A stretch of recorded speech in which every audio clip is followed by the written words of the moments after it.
Sell your used phone in 60 seconds on Dofi and get instant cash to upgrade.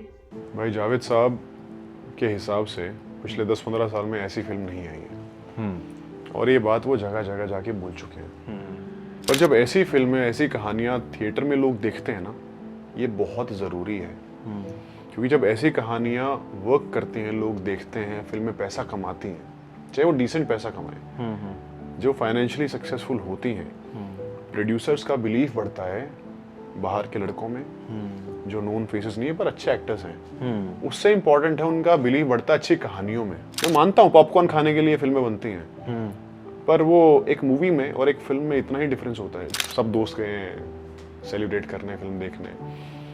पर सबसे अच्छी बात यह है कि यार जब वो दिल्ली गए, वसंत कुंज में उन्होंने फिल्म देखी, पूरा थिएटर पैक्ड था, और मम्मी ने घर पे आती कि बेटा तेरे को पता है आखिरी में ना तालियां बजती हैं, और इस वाले सीन पे हूटिंग होती है, इस वाले सीन पे लोग बहुत हंसते हैं, बहुत खुश मम्मी। आपको सुन के मेरे रोंगटे खड़े हो गए। रोज फोन पे अगर रोहतक में लगती तो बेटा तू देखता, पूरा रोहतक देखता। तो पर सबसे अच्छी बात ये, दोस्त भी फोन कर रहे हैं कि यार पूरे थिएटर में ना इस फिल्म को और स्क्रीन्स क्यों नहीं मिली। मैंने कहा यार इस बात का जवाब तो मेरे पास नहीं है भाई। मैं आज भी सोचता हूँ तो आज भी रोंगटे खड़े हो जाते हैं वो सोच के। तो यार वो दिन भाई, वो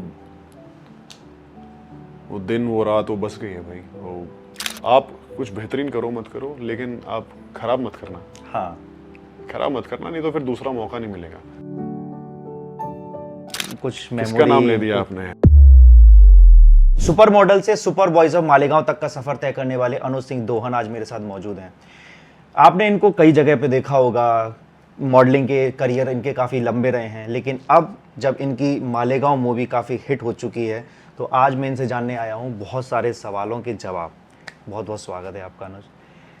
thank you for having me, it's a pleasure भाई। मालेगांव की जो एक पूरी कहानी थी जिनको हम अक्सर डॉक्यूमेंट्री या यूट्यूब में देख रहे थे, अब वो आपने फिल्मी पर्दे पे लेके आए हैं और काफ़ी हिट है और हर जगह इसकी चर्चा हो रही है। जिससे भी मैं पूछ रहा हूँ उसका रिव्यू यही आ रहा है कि मूवी में जान है और बहुत समय के बाद एक रियल स्टोरी देखने को मिल रही है। आपने जैसा कि अकरम खान का उसमें पूरा रोल निभाया, कैसा था आपका रोल और इस फिल्म को करने के बाद क्या फीलिंग्स आ रही हैं? यार ये जब स्क्रिप्ट भी आई थी, जब बात हुई थी मेरी कि ऐसा कुछ बन रहा है, मैं तभी बहुत एक्साइटेड था, क्योंकि ये जो फिल्म है ये बहुत इंस्पायरिंग, जो डॉक्यूमेंट्री थी वो बहुत इंस्पायरिंग थी मेरे लिए। और मैं हमेशा से ना इंक्लाइंड रहा हूँ ऐसी फिल्मों की तरफ। जैसे कि मॉडलिंग के दिनों में मैंने एक फिल्म देखी थी इनटू द वर्ल्ड। उसका रिलेशन नहीं है मॉडलिंग से, लेकिन मेरे लिए बहुत इंस्पायरिंग फिल्म थी। फिर लक्ष्य पूरी स्टेट के लिए इंस्पायरिंग थी, क्योंकि वहाँ से लोग आर्मी में गए थे। भाग मिल्खा भाग, luck by chance for actors, जिंदगी ना मिलेगी दोबारा, दिल चाहता है फॉर दोस्ती, यू नो। तो I been always incline towards these inspirational films. जब ये आई तो मैंने कहा यार कि ये तो बहुत ही कमाल की जर्नी है। कुछ लोग हैं एक गांव में छोटे से, रिसोर्सेज नहीं है, पैसा नहीं है, टूल्स नहीं है, और वो अपनी खुद की इंडस्ट्री खड़ी कर देते हैं। तो इससे बेहतरीन कहानी क्या होगी जज्बे को लेके यार, कि आपके मन में कुछ आया आप कर दो, आपके आगे पीछे क्या है क्या नहीं है, don't think about it, just go for it. तो मैं बहुत खुश था कि ऐसी इंस्पिरेशनल कहानी का मैं हिस्सा बन रहा हूँ। और अब उससे भी ज़्यादा खुश हूँ, क्योंकि जब लोगों के मैसेजेस आते हैं, लोग मिलते हैं, तो वो कहते हैं कि यार you know this film has given us hope, this film has inspired us. तो वो बहुत कमाल की बात है, क्योंकि आई ऑलवेज बिलीव्ड कि मोटिवेशन कुछ वक्त तक रहता है, लेकिन कोई अगर चीज़ इंस्पायर कर दे तुमको, it stays for long term, right.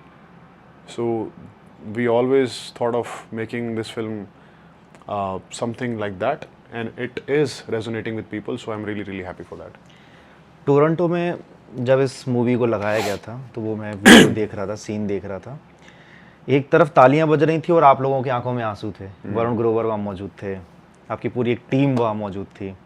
क्या फीलिंग्स आ रही थी? रोंगटे खड़े थे भाई मैं आज भी सोचता हूँ तो आज भी रोंगटे खड़े हो जाते हैं वो सोच के। तो यार वो दिन भाई, वो दिन, वो रात, वो बस गई है भाई। वो 2500 लोग सिर्फ हमको देखना है, हमारी फिल्म को देखने आए हैं। हम पहले तो मैं उसी में मैं तो पगला गया था वो देख के कि बाहर इतने लोग हमारा नाम जानते थे, मेरी पहली फिल्म के बारे में जानते थे, अपनी रिसर्च करके आए थे वो लोग, और कारपेट पे जिस तरीके से स्वागत हुआ, उसके बाद फिल्म अंदर देखी, तो फिल्म मैं देख चुका था। तो मैं फिल्म देखने के दौरान मैं ये देख रहा था कि लोग कैसे फिल्म को देख रहे हैं। तो वो सही मोमेंट्स पे हंस रहे थे, सही मोमेंट्स पे रो रहे थे। Sorry about my cat, he is just not as me. पर वो जो मोमेंट था ना यार, कि लोग हमारे साथ थे पूरी फिल्म के दौरान, वो बहुत ही कमाल का मोमेंट था। और जब उसके बाद हमको स्टैंडिंग ओवेशन मिला, देन इट वाज लाइक हाँ यार, this film is connecting with the people, and they gave us like this big standing ovation, and we all just automatically got emotional and started crying a little bit. But when I saw Nasir, he was sitting next to me, or next to me, and he was sobbing, and I got so emotional. Reema got emotional. I've never seen Reema crying before that. Oh. So Reema was her eyes were numb, and it was a surreal moment here. That is something I will cherish for my entire life. इस movie के दौरान तारीफ हर जगह हो रही है सारी चीज़ें, लेकिन मुझे इस मूवी में सबसे बेहतर एक चीज़ ये लगी कि आप लोगों की जो दोस्ती थी, वो दोस्ती आजकल आप देखते हो ऐसी मिलती है दोस्ती इतनी गहरी, जिसमें हो लड़ाई भी है, झगड़े भी हैं, प्यार भी है, तकरार भी है, लेकिन एट द एंड हम लोग एक हैं। यार वो दोस्ती है, और तभी जो फिल्म देख रहा है ना वो कनेक्ट कर रहा है इस फिल्म से। क्योंकि मेरे भी ऐसे दोस्त हैं, स्कूल के टाइम से हैं, कॉलेज के टाइम से, फिर जब बॉम्बे में बने यहाँ भी दोस्त बने। जैसे बहुत लोग ना बॉम्बे में बोलते हैं कि यार बॉम्बे में जब हम बाहर से आते हैं एज आउटसाइडर्स, तो हर कोई मुझे ये बोलता है यार, जब शुरू में आता है कि यार तेरे को बॉम्बे में तो वैसे दोस्ती नहीं मिलेगी ना, मेरे तो दोस्त स्कूल के ही हैं। और मैं कहता हूँ क्यों, मतलब हैं मेरे स्कूल के दोस्त, मेरे बहुत अच्छे दोस्त हैं, कॉलेज के दोस्त बहुत अच्छे दोस्त हैं, पर बॉम्बे में मेरी उतनी अच्छी दोस्ती है, प्रोफेशनल लाइफ वाली भी है, प्रोफेशनल वाली भी है, और वो पर्सनल बन गई है। क्यों नहीं बनेंगे, हैं तो आखिर में हम भी इंसान ही। करेक्ट है। तो इतना उसमें क्यों देखना है कि यहाँ पे दोस्ती नहीं हो सकती, क्यों नहीं हो सकती है। यहाँ पे भी हैं मेरे दोस्त, हम भी एक दूसरे के पास बैठते हैं, अपना दुख दर्द बांटते हैं, और यार एक दूसरे की बहुत हेल्प होती है। अगर कोई उदास है या किसी को अपनी बात शेयर करनी है, तो एक लौंडे को क्या चाहिए भाई, चार दोस्त बैठ गए हैं, और हम यही करते हैं भाई। जब काम नहीं होता हम क्या करते हैं, एक दूसरे को मोरल सपोर्ट देते हैं। कुछ नहीं, कोई मोरल सपोर्ट नहीं है भाई। बैठे साथ में बकवास की, 2 घंटा बकवास की, उधर की बातें की, सपने देखे, अरे भाई 2 साल बाद ना ये बन जाएंगे, 2 साल बाद वो बन जाएंगे, ये किया वो किया। फिर एक बंदा रो पड़ेगा कि यार मेरा तो कुछ हो नहीं रहा है, काम नहीं मिल रहा है, ये है वो है। फिर एक बंदा अपनी गर्लफ्रेंड को लेके बोलेगा कि यार मेरा तो ऐसे ऐसे रिलेशनशिप चल रहा है। 2-3 घंटे बकवास हुई, एंड नोट, ये सब छोड़ो यार, लेट्स बी पॉजिटिव। कुछ ऑर्डर किया, खाया पिया, चले गए भाई, थेरेपी हो गई। थेरेपी। और क्या चाहिए, और क्या चाहिए? पैसे बच गए भाई। वही चीज़ें आपने सारी की सारी उस मूवी में दिखा दी है, मालिका में। अच्छा, रीमा कागदी मैडम जब आपको डायरेक्शन देती थी, तो क्या उनका किस चीज़ पर ज़्यादातर फोकस रहता था, कि आपके इमोशंस ज़्यादा बेहतर निकल के आए, आपकी डायलॉग डिलीवरी ज़्यादा बेहतर हो, या सब चीज़ को देखती थी और कितनी टेक करवाती थी कि नहीं इसके 10 टेक तो होंगे ही होंगे, नहीं तो एक टेक में ऑन, मतलब कभी यस कहा उन्होंने? यार एक टेक में भी हुआ है मेरा। अच्छा। जो पूरा विलन वाला जो पूरा पार्ट है, उस दिन थोड़े हम रश में थे, क्योंकि सेट पे कुछ लोकेशन का प्रॉब्लम था, तो हमको जल्दी जल्दी करना था वो। तो उसके 1-1, 2-2 टेक ही हुए हैं, पर वो सब डाउट में थे सब लोग कि यार ये वाला पार्ट जो है ये निकल के आएगा नहीं आएगा, क्योंकि हमने प्रिपेयर भी नहीं किया था उसको, ऐसा रिहर्सल वगैरह कुछ नहीं हुआ था। बस पता था कि ऐसा कुछ करेंगे, जाएंगे और कर देंगे। पर वो मोमेंट में ऐसा कुछ निकल के आया कि ठक ठक ठक, ओके ओके ओके। तो बड़ा कमाल का मोमेंट था यार। उस दिन समझ में आया कि हाँ, हर चीज़ ज़रूरी नहीं है प्रिपेयर करना, और कुछ चीज़ों के लिए बहुत प्रिपरेशन चाहिए होती है। कुछ चीज़ें मोमेंट में भी निकल के आ जाती हैं। पर वैसे Reema, she is a very very precise director. उनको पता है क्या शॉट है, क्या इमोशन चाहिए, क्या उनका एडिट है, क्या उनको करना है, तो उनको सब पता रहता है ऑलरेडी। तो ऐसा कुछ नहीं कि वो सेट पे आए और उन्होंने सोचा कि आज क्या करना है, या ऐसे करना है या वैसे करना है। उनको पता है कि क्या है। वरुण ग्रोवर, अच्छा, वरुण ग्रोवर भी आपके सेट पे आते थे? नहीं। अच्छा, वरुण के जब उनसे मुलाकात हुई तो कैसा लगा, उनका सेंस ऑफ ह्यूमर कैसा है? यार वो वरुण ग्रोवर है यार। उनके स्टैंड अप, उनके पॉलिटिकल व्यूज़, उनकी हर चीज़ में दम है यार। वो जब बात भी करते हैं ना, पता लगता है कि आपको लेखक हैं। उनके हर शब्द में दम होता है। तो जब कहानी पढ़ी भी थी हमने, तब भी हमको समझ में आ गया था कि यार कि क्या लिखा हुआ है। हर कैरेक्टर का ग्राफ लिखा हुआ है, कहानी का ग्राफ है, लेयर्ड है कहानी। तो आपको पता लगता है कि राइटिंग इसको बोलते हैं। और इसलिए वो डायलॉग भी बैठता है सही, राइटर बाप होता है। It's a fact. वो ये लाइन अब निकल के आ रही है, निकल के आती है। क्योंकि आज तक क्या हो रहा था बहुत ज़्यादा, जो भी कोई मूवी बनती थी, हिट हो जाती थी, तो सारा का सारा क्रेडिट ऑल ज़्यादातर स्टार लेके चले जाते थे। थोड़ा बहुत बच्चा कुछ डायरेक्टर के हाथ में आता था, लेकिन राइटर नहीं आता था। राइटर आज भी हमारे दिमाग में सलीम जावेद यही दिमाग में है, क्योंकि वो उस टाइम थे, वो उस टाइम थे, पावरफुल थे। लेकिन आज राइटर की भूमिका कम होती चली जा रही है। लेकिन अब ये जब लाइन आई है ना कि राइटर बाप होता है, इस लाइन ने लोगों को ट्रिगर किया कि हाँ ये राइटर बाप होता है, वही उस पूरी कथा को लिखता है। तो इस दौरान वरुण ग्रोवर से तो आपकी मुलाकात हुई, उनके पॉलिटिकल व्यूज तो बहुत अलग ही अमेजिंग लेवल के हैं।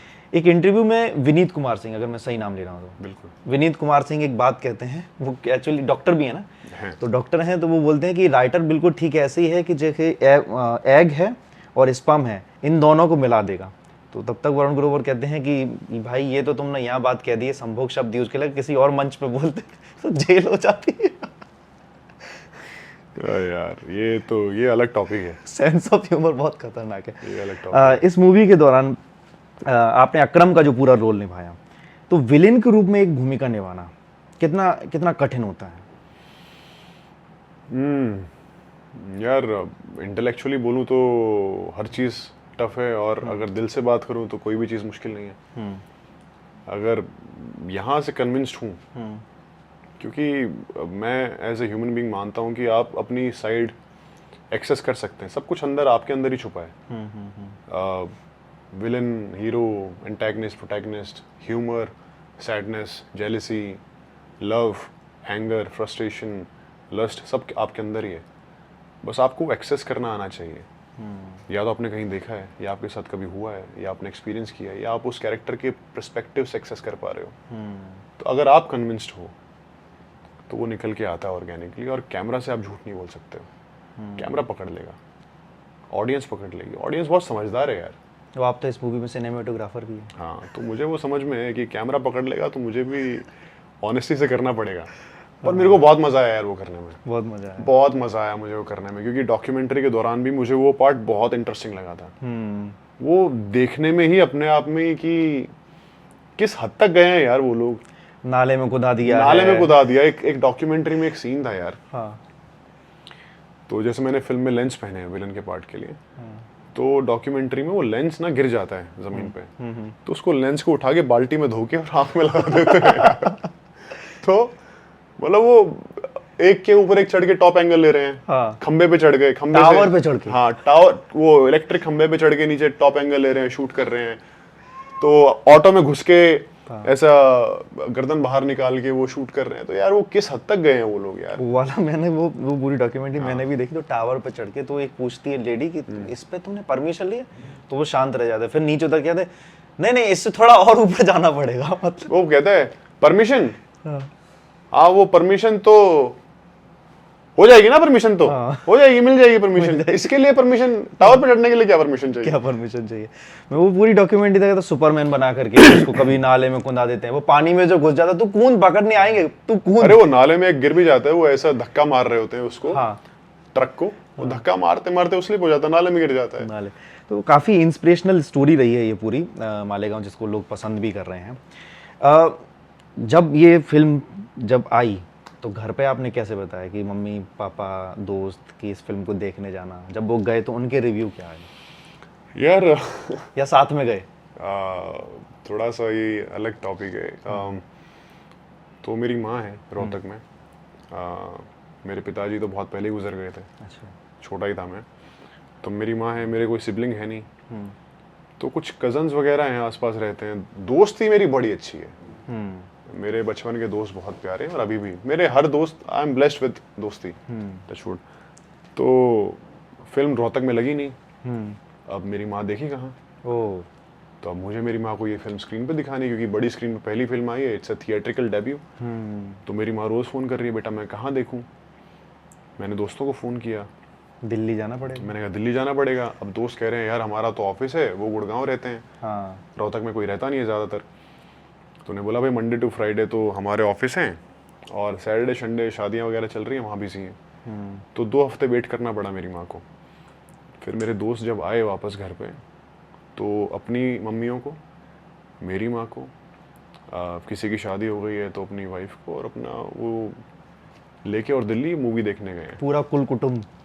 पहले बार सिर्फ मम्मी को, मेरा एक दोस्त है हाँ, कशिश, कशिश मेरी माँ को और अपनी माँ को और अपनी वाइफ को और अपने बेटे को लेके दिल्ली फिल्म दिखाने लेके गया। उसके बाद पूरा ऐसा सब दोस्त गए हैं सेलिब्रेट करने, फिल्म देखने। पर सबसे अच्छी बात यह है कि यार जब वो दिल्ली गए, वसंत कुंज में उन्होंने फिल्म देखी, पूरा थिएटर पैक्ड था। और मम्मी ने घर पे आते ही कि बेटा तेरे को पता है आखिरी में ना तालियां बजती हैं, हाँ।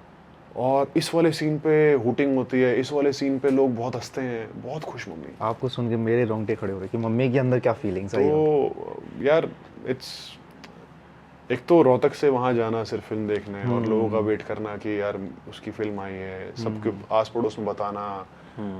तो मम्मी कहती है ब्रोस फोन पे अगर रोहतक में लगती तो बेटा तू देखता, पूरा रोहतक देखता। तो पर सबसे अच्छी बात ये, दोस्त भी फ़ोन कर रहे हैं कि यार पूरे थिएटर में ना क्रेडिट्स पे तालियां बज रही थी भाई, ऐसा लास्ट फिल्म में हमने कब देखा था पता नहीं। सब रो रहे थे, नीचे तक 80% थिएटर पैक्ड था। इस फिल्म को और स्क्रीन्स क्यों नहीं मिली? मैंने कहा यार इस बात का जवाब तो मेरे पास नहीं है। तो पर जो है थैंक यू, तुम लोग मम्मी को भी दिखाने लेके गए, खुद भी देख के आए। Proud feeling for my mom for sure, you know. मतलब तुम खुद सोचो ना यार, छोटे से घर से आना जहाँ बचपन में टीवी भी नहीं हुआ करता था, अभी दिल्ली में बैठ के तुम पीवीआर में 80-90% जनता के साथ बैठ के जब तुम अपने बेटे को स्क्रीन पे देखोगे और तुम्हारे बेटे के आने पे हूटिंग हो रही है, अगर तालियां बज रही हैं और तुम उन्हीं ऑडियंस के बीच में बैठे हो, तो माँ को कैसा लगेगा।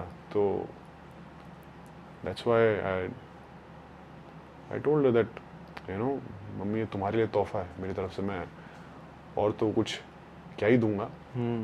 पर ये मेरा सपना था कि जितना जल्दी हो सके उतनी जल्दी बड़ी स्क्रीन पे एक फिल्म दिखा दूं मम्मी को, कि वो देख लें कि लगता कैसा है बड़ी स्क्रीन पे। बड़ी स्क्रीन पे। क्योंकि जब पीपा आई थी तो वो प्राइम पे आई थी, ओटीटी फिल्म थी, तो ये अपॉर्चुनिटी थी। इससे पहले जब मम्मी ने मूवीज़ देखी, मान लो घर पे ही देखी हूँ, प्राइम वीडियो पे देखी हूँ, तो उससे पहले क्या तारीफ़ की मम्मी ने? क्योंकि हर माँ अपने बेटे की तारीफ़ ही करती है। कभी कुछ उनने कुछ कहा कि बेटा ऐसे मत करना, इसको ऐसे करना, इसको ऐसे करना? कभी मम्मी की तरफ से कुछ ऐसी बातें आती हैं या दोस्तों की तरफ से कोई रिव्यू, सजेशन? मेरी माँ को अच्छा नहीं लगता अगर मैं, जैसे ये माँ का पॉइंट ऑफ व्यू है। हाँ। माँ कैरेक्टर देखने नहीं जाती है, हाँ। माँ बेटे को देखने जाती है। तो जैसे सुपर बॉयज में भी फर्स्ट हाफ में मैं काफ़ी जगह सैड हूँ या थोड़ा चुप हूँ, अपने काम से बोरियत है, हर किसी को अपने काम से बोरियत है, इसलिए वो डिसाइड करते हैं चलो कुछ मुकम्मल बनाते हैं, फिल्म बनाते हैं जिसमें हमको खुशी मिलेगी। तो मम्मी फोन करेगी, बेटा लेकिन वो जो फर्स्ट हाफ में तू उदास था ना, तेरे को वहाँ उदास नहीं होना चाहिए था, अच्छा नहीं लगता है तू उदास होते हुए। मैंने पर वो तो कैरेक्टर की डिमांड थी। कहती है अच्छा वो देख, मेरे को उतना पता नहीं है लेकिन मेरे को अच्छा लगता है तू स्माइल करता रहे और थोड़ा सा उस तरीके से एज अ हीरो आता रहे। तो जब पीपा देखी तब भी बड़ी खुश हुई थी। कहती लेकिन बेटा मेरे को ना बिल्कुल अच्छा लगा जब तेरे को चोट लगती है और उसके बाद तू आर्मी से बाहर हो जाता है। तो वो माँ का पर्सपेक्टिव है, माँ का पर्सपेक्टिव है। कैरेक्टर ठीक है, वो बाकी लोगों के लिए है। माँ के लिए, माँ सिर्फ तुम्हारे लिए फिल्म देख रही है, सिंपल सा मुद्दा ये है। सिंपल सा मुद्दा। वो जब तुम बाहर हो फिल्म से तो तब ध्यान नहीं है उनका। इस दौरान मैंने ये भी देखा कि जावेद अख्तर ने आपकी मूवी की बड़ी तारीफ़ की है।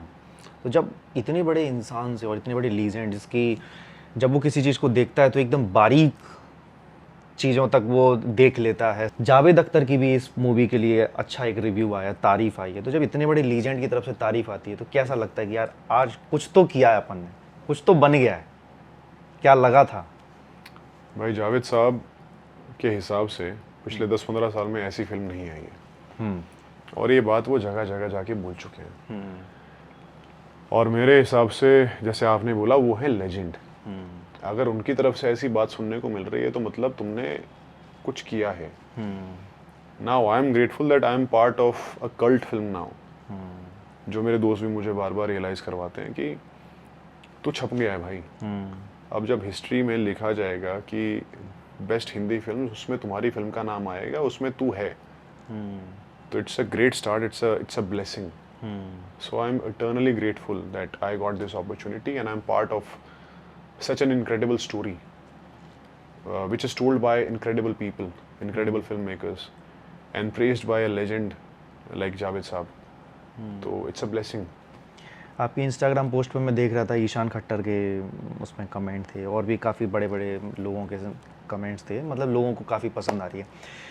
इस मूवी के दौरान आपने अकरम का पूरा रोल निभाया। अकरम खान के साथ में जब आपका एक इंटरव्यू मैंने सुना था तो उनके सामने बैठते वक्त कैसा लग रहा था कि इस इंसान का मैंने रोल निभाया और इस इंसान के साथ ही आज मेरे सवाल जवाब होंगे, वो कैसे करूँगा? हम मिलते तो थे ही फिल्म के दौरान, हाँ, क्योंकि हाँ। उनको स्टडी करना था। हाँ, लेकिन जब अकरम भाई का फ़ोन आया कि यार मेरे पॉडकास्ट पे आ जा हाँ, हाँ। और हम पॉडकास्ट करेंगे, हाँ, तो मैंने कहा यार ये कैसा लगेगा, मतलब अकरम इधर, क्योंकि इतने महीने मैंने जिया है उनको, जी आया। तो इसलिए वो हमने शुरू में एक थोड़ा सा ऐसा ही कॉमेडी कि मैं आपका शो खोलता हूँ।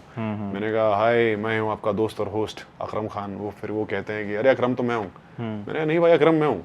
कहते हैं अकरम मैं हूँ। मैंने कहा अरे अब तो प्ले मैंने किया, अब तो मैं हूँ अकरम।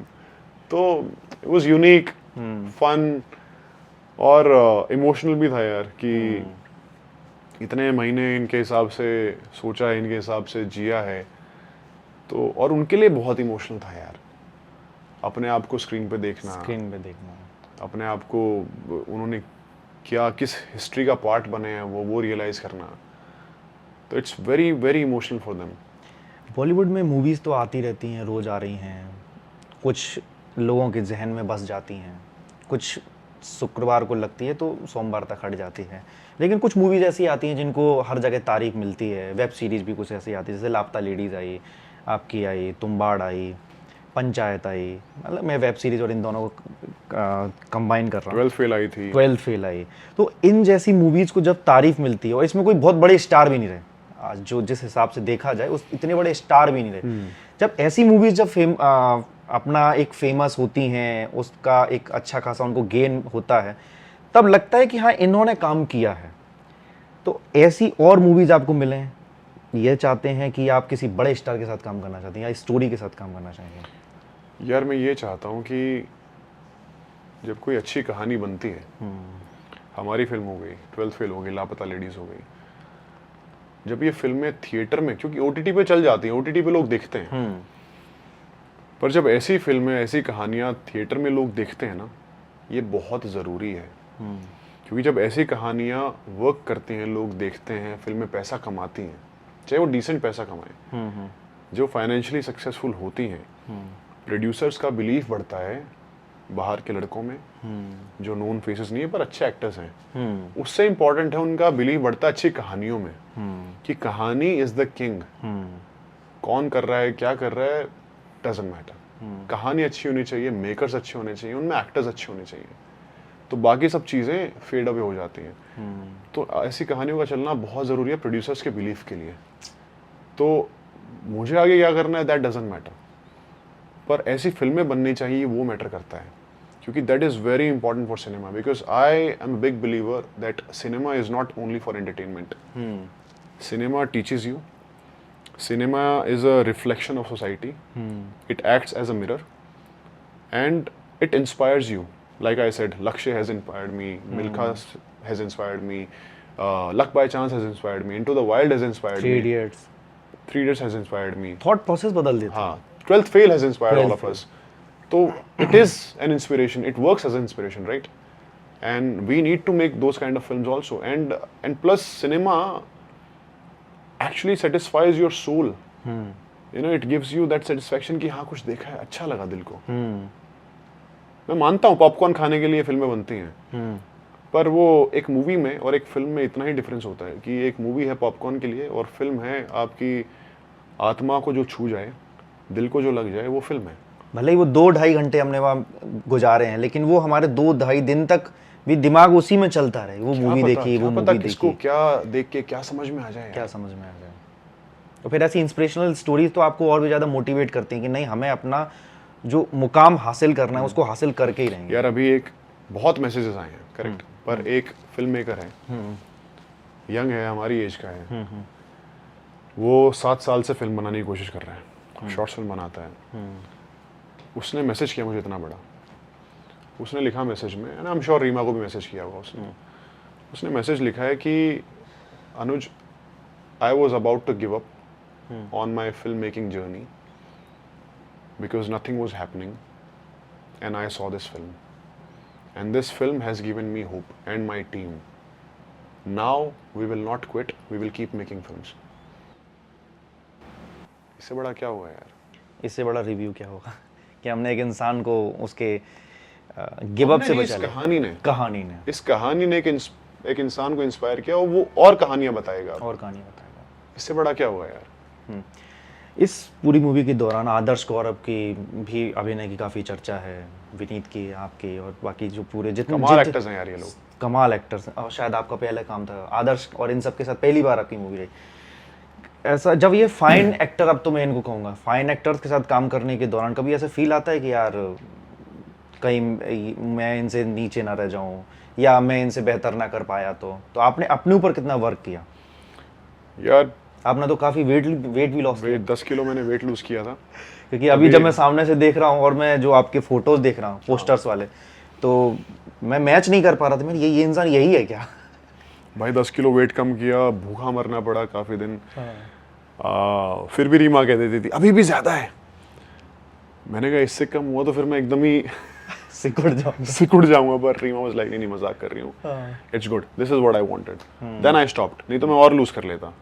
पर जब रीमा ने बोला कि हाँ इतना ही चाहिए, तब मैं रुक गया था कि कैरेक्टर्स डिस्टिंग्विश दिखने चाहिए ना, कि भाई डिफरेंट कैरेक्टर्स हैं, एक दूसरे से अलग हैं, ये है, ये है और ये है। बॉडी भी आपको बिल्कुल श्रेडेड करनी पड़ेगी। हाँ यार, कंधे झुकाए, बॉडी पतली की, क्योंकि अगर शर्ट टी शर्ट भी पहनूंगा तो कहीं बाइसेप ना दिख जाए। हाँ ये दिख रहे हैं, या फिर अब उस टाइम फिटनेस रही होगी, हाँ। पर वो वाली फिटनेस नहीं होगी, वो रोज जाके जिम में चेस्ट प्रेस मार रहे हैं। हाँ। घर पे होंगे 2 डंबल, वो कर लेता होगा, ऐसे पुशअप्स लगा लेता होगा, पुलअप्स लगा लेता होगा, उससे ज्यादा क्या करते होंगे? तो बॉडी उसी हिसाब की होनी चाहिए ना। तो शौक तो था उसको हीरो बनने का, तो वो तो हमको नजर में रखना पड़ेगा। लेकिन यार ये एक्टर्स जो है ना, ये कमाल एक्टर्स हैं। तो पहले 9-10 दिन तो मुझे घबराहट हुई थी कि जब सेट पे पहुंचे हम लोग, कि यार ये सब मंजे हुए कलाकार हैं, मैं इनमें सबसे नया मैं ही हूँ। क्योंकि हालांकि आप इससे पहले काम कर चुके थे, एक फिल्म की है, कुछ और काम किए, लेकिन इन लोगों के पास बहुत एक्सपीरियंस है। तो और वो भी होता है कि यार आप कुछ बेहतरीन करो मत करो, लेकिन आप खराब मत करना। खराब मत करना, नहीं तो फिर दूसरा मौका नहीं मिलेगा। बिल्कुल। तो वो कहीं ना कहीं बैक ऑफ द हेड रहता है कि भाई ये मौका मिला है, तुझे कैपिटलाइज करना है, क्योंकि इसके बाद मिले ना मिले तुझे नहीं पता। तो जहाँ मौका मिले वहाँ थोड़ा मार दो। तो वो प्रेशर, आजा भाई नीचे आजा, वो इसको भी मालेगांव दिखाई गया, इसको भी मालेगांव लेके जाना पड़ेगा भाई। तो वो प्रेशर था। 9-10 दिन उसके प्रेशर के साथ काम किया मैंने, पर फिर निकाल दिया, फिर रम गए। फिर मैंने कहा चलने दो यार, जैसा हो रहा है होने दो। और वो होते होते कुछ बन गया।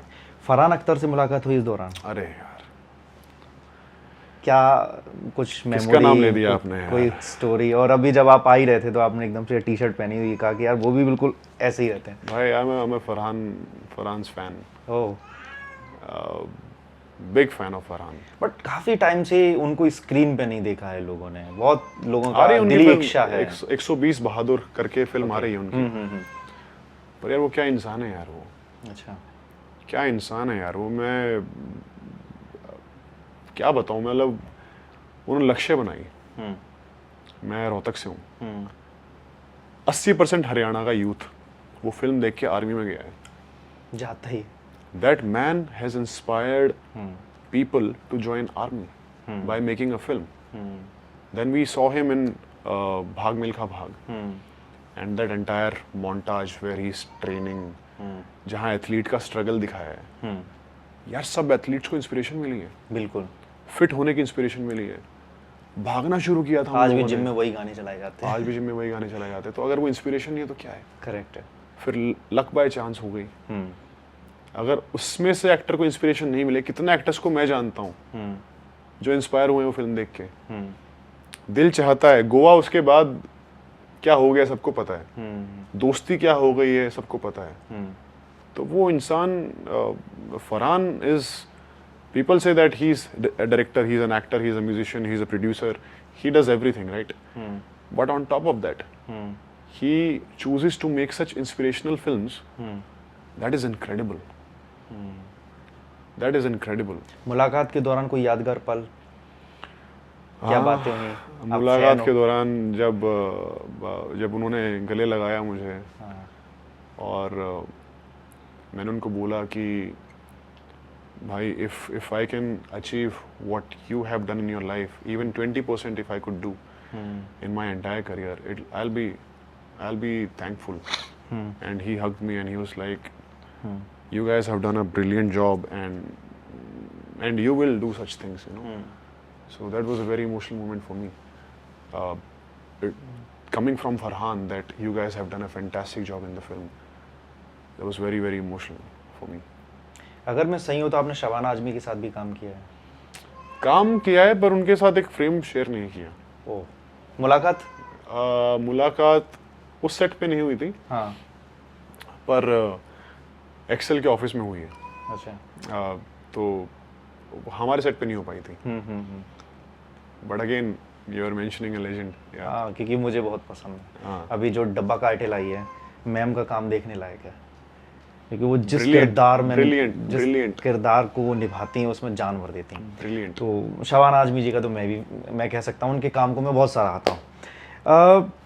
एक सवाल और मैं करना चाहूँगा, जब ये पूरी मूवी जब आपकी शूट होगी उसके बाद जब पैकअप कर रहे थे तो ऐसा लगा यार इस चीज़ को जो हम पिछले शायद आपकी 6 महीने तक शूटिंग चली थी 6 महीने तक हम जिस चीज़ को जी रहे थे आज वो हमसे छूट रही है एक तरीके से कहा जाए, तो क्या फीलिंग्स आ रही थी पैकअप के दौरान? सब लोग जिनने दोस्ती निभाई आज वो दूर हो रहे हैं, सब लोग अपने अपने घर जा रहे हैं। यार ये बहुत इमोशनल होता है। हाँ, ये पीपा के वक्त भी हुआ था, सुपर बॉयज के वक्त भी हुआ, और ये आगे जितनी भी फिल्में करूंगा अपने जीवन में उन सब के दौरान होगा। जब आप फिल्म करते हो तो एक फैमिली बन जाती है। आपका उठना बैठना, हंसी मजाक करना, लड़ाई झगड़े करना, रूठना मनाना, सब उसी सेट पे हो रहा होता है। तो जब उसी सेट पे हो रहा है तो आपके एक रिश्ते बन जाते हैं। जब फिल्म खत्म होती है और जब आप अलग होते हो, अपने अपने रास्ते जाते हो वापस अपनी अपनी दुनिया में, तो थोड़ा मायूसी तो होती है, और पर वो जिंदगी है यार। अब किसी किसी से रह जाते हैं कनेक्शंस और कहीं कहीं आप आगे निकल जाते हो। भाई मैं आपका इंस्टाग्राम चेक कर रहा था, वहाँ आपकी एक फोटो देखी है, उसके नीचे लिखा था फाड़ दो इस साल। तो ये पहले से सोच लिया था क्या? कि सोच के मतलब बैठा हूँ। इस साल में कुछ करने वाला था? ये मैं हर साल कुछ ना कुछ सोचता हूँ हाँ, कि इस साल ऐसा कुछ करना है, इस साल ऐसा कुछ करना है। आधी चीजें होती हैं, आधी नहीं होती हैं। इस साल जब पहली तारीख को जब मैं उठा था तो मेरा पहला ख्याल ये था फाड़ दो इस साल। तो मैंने वही लिख दिया और वही इंटेंशन है इस साल। वही इंटेंशन था। तो एक चीज़ और पूछना चाहूँगा आप मॉडलिंग के करियर में भी काफ़ी लंबे समय तक रहे हैं। एक मॉडल का एक्टर बनना इतना सरल, ज़्यादा सरल है कि कठिन है? क्योंकि इससे पहले हम डीनो मोरिया को भी देख चुके हैं और बहुत सारे लोग हैं जिनके मैं नाम नहीं ले पा रहा हूँ। वो एक सुपर मॉडल के तौर पर रहे, मॉडलिंग करियर में उनका अच्छा खासा नाम था, फिर एक्टिंग में भी आए और अच्छा खासा नाम भी कमाया। तो एक सरल होता है कि कठिन हो जाता है? यार वो ज़माना अलग था। हाँ, उस ज़माने में फिल्में अलग बनती थी, मॉडल्स होते थे, फिर एक्टर्स होते थे, बीच में कोई गैप नहीं था। मतलब गैप बहुत बड़ा गैप था जो कि अब भर दिया गया है। मॉडल्स हैं, इन्फ्लुएंसर्स हैं, यूट्यूबर्स हैं, फिर और लोग हैं, सेलिब्रिटीज़, अलग अलग तरीके की सेलिब्रिटीज़ हैं, फिर एक्टर्स हैं। तो अभी मॉडलिंग का आई थिंक जब मैं मॉडलिंग छोड़ रहा था उस वक्त तक मॉडलिंग थोड़ा हो गया था कि अभी एक्टिंग का और मॉडलिंग का कोई ज़्यादा कनेक्शन बचा नहीं है, क्योंकि अभी इतना स्पेस भर चुका है। तो अभी और टफ हो गया, क्योंकि जब देखते हैं लोग कि अच्छा मॉडल हो, वहाँ से एक्टिंग में आ रहे हो, एक्टिंग तो नहीं आती होगी, क्या कुछ किया है, स्कूल किया है, एक्टिंग का स्कूल किया है, थिएटर गए हो या सिर्फ जिम जाते हो? तो वैसी वैसी बातें सुनने को मिलती थी, कह रहे तो सिर्फ जिम जाता होगा, मैं लुक्स पे ही ध्यान देता होगा, लुक्स पे ध्यान देता होगा, थिएटर तो कभी किया नहीं होगा, तो वो जजमेंट बहुत ज़्यादा है, तो वो ब्रेक करने में ही कितने साल निकल गए। अब जाके तो लोगों ने ये मानना शुरू किया है कि हाँ ये एक्टर हैं। जब आप बार बार कॉन्स्टेंटली प्रूव करते हो अपने आप को, तब तो मानना शुरू करते हैं कि आप एक्टर हो। फिर यहाँ से जर्नी शुरू होती है। तो आप कितने साल तो वो तोड़ने में ही लग गए इमेज, और वो आपकी सिर्फ काम से टूटती है, आपके बोलने से नहीं। वो कहावत है ना, कर्म बड़े होते हैं आपके बोलने से। तो आप क्या कर्म कर रहे हो, क्या धर्म कर रहे हो, वो मैटर करता है। तो हाँ यार, वो थोड़ा स्ट्रगलिंग है। I understand. कोई भी मॉडलिंग से एक्टिंग में आएगा तो I understand, I look at him and I understand कि तेरा क्या स्ट्रगल चल रहा होगा, क्योंकि वहाँ से मैं भी गुजरा हूँ। कोई टिप्स देना चाहेंगे? टिप्स तो यार यही है भाई, किसी को भी अगर मॉडलिंग से एक्टिंग में ट्रांजिशन करना है तो भाई पहले तो वो 2 नाव से पैर निकाल लो और एक नाव में आ जाओ। Figure out your finances. I don't know how you will do that. Figure out your finances, then give 2-3 years to your craft. सीखो, क्योंकि ज़माना बदल चुका है। अगर आप परफॉर्म नहीं करोगे, अगला चांस नहीं मिलेगा। अगला चांस मिलने के और तरीके हैं, पर वो तुम्हारे पास नहीं है। तो अपना क्राफ्ट सॉर्ट करो, क्राफ्ट पे इतना कमांड ले आओ कि तुमको जो काम मिले तुम उसमें फाड़ दो, फिर घुसो। Otherwise you are just going blindly, फिर वो किस्मत पे बात है। तो इसमें किस्मत को और आपके काम को साथ में जोड़ना पड़ेगा। सीखते रहना होगा और सीखते रहना होगा, स्किल्स को डेवलप करते रहना होगा। और कोई तरीका नहीं है। तो अनुज, बहुत बहुत धन्यवाद इतना टाइम देने के लिए, और मालेगांव की स्टोरी के पीछे की जो स्टोरी थी, बिहाइंड द सक्सेस जैसे मैं कह सकता हूँ, उसके बारे में बताने के लिए। आपने अपने अभिनय को जिस तरीके से निभाया है, उसकी चर्चा तो हर जगह हो ही रही है, और लोगों की भी एक इच्छा है कि आपको आगे भी और देखेंगे, चाहे किसी भी किरदार में रहे हो। तो बहुत बहुत धन्यवाद आपका। थैंक यू सो मच भाई, thank you so much. Thank you. Sell your used phone in 60 seconds on Dofi and get instant cash to upgrade.